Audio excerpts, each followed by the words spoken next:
Hi you guys, welcome back to my channel.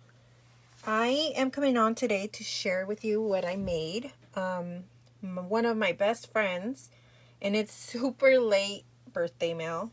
So hopefully, she loves it. I still put in lots of love into it. So let me show you what I made. So I made this little box, and this is using a Lawn Fawn little box die. And then so everything I made, I used Flourish, because that's her favorite collection. So this is, hold on, this is not supposed to be there. Okay. And I decorated it with that, chipboard, a butterfly made, a rolled flower, and I love this paper, it's very pastel-y. And then inside the little box, I went ahead and made her 3 sequin mixes. So this one is a Flourish one, which is the one I used throughout this whole collection that I was working with. And then I did this pink and yellow mix, which I like to call pink lemonade or strawberry lemonade, but it can go with so many collections. And this one is just all pinks. Different shades, sizes, the swirly ones, iridescent, like a mirrored, a matte, shiny, you name it. So basically all the pink sequins that I had went in that mix. Okay, and then I'll put that up after. I made her this 3D letter with the letter T on it. And I did not make it a shaker, but I did stitch on it and I sewed the tulle, and it's my favorite glitter pink tulle from Michaels. And I made a little cluster at the bottom. And it's stitched on the other side as well. And this is an SVG file from, what is it? Wow, I can't remember her name, but it is an SVG file. I think it's from Silhouette, or it might be her website. Lori Whitlock. There we go. That's her website. And then I made her a birthday card. I have to go ahead and put my labels on everything, but I did my handmade by in the back. This is a very simple birthday card, and I tore papers that I had there, some ephemera, backed this up with some gold, put some enamel dots, my favorite punch. You guys will see like me using that all the time. It's a Stampin' Up, like a vine. I don't know where I left it. It's this one right here. It's my favorite one. I feel like no matter what you're working with, you just pop that behind and it just gives it like a little oomph. And then the final thing is this book. So that's the side. And I got ahead of myself and glued this on before I was able to stitch it, and I was so mad.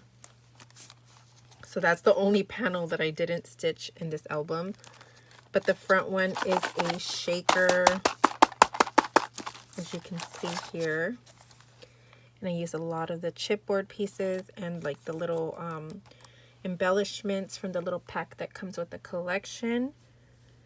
Some of my rolled flowers here that I added stickles to. Once again, the little sprigs there. And then here is the side. This is the closure. Stitch that. The back. And this is with Velcro. And this is the inside. So inside here, I've created these 4 little boxes. And that is using a Mama Elephant box die. So the first little box has a bunch of flowers that I made. And then some rolled flowers. second box has a bunch of the little bows I made. All the centers are with the embroidery floss. And this little box here is little flowers, and they're like dimensional. So these are little roses, and this is using the Simon Says stamp rose die. I believe this was a release for like Valentine's Day. It happened like in January. And then the last little box has a whole bunch of these like ribbons that I felt like were so dainty and like simple and cute. She can pop them on something. And I like that the scallop is in the middle and the gold is like a border around. So that was really cute for me.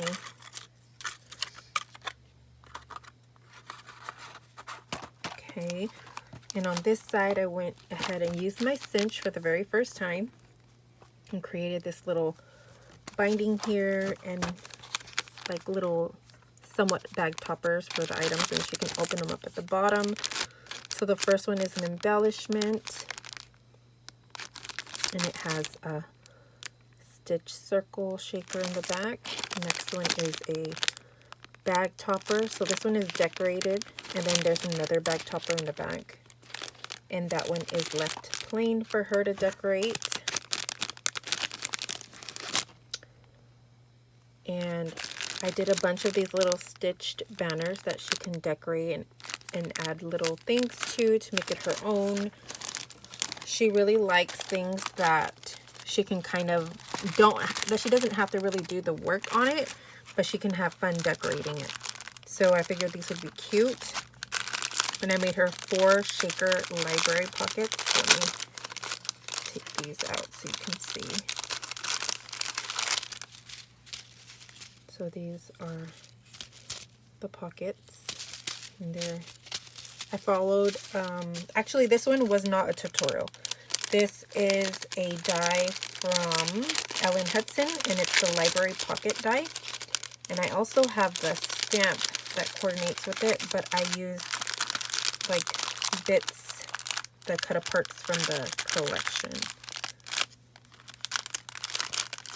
And let me show you the bag topper that is left plain.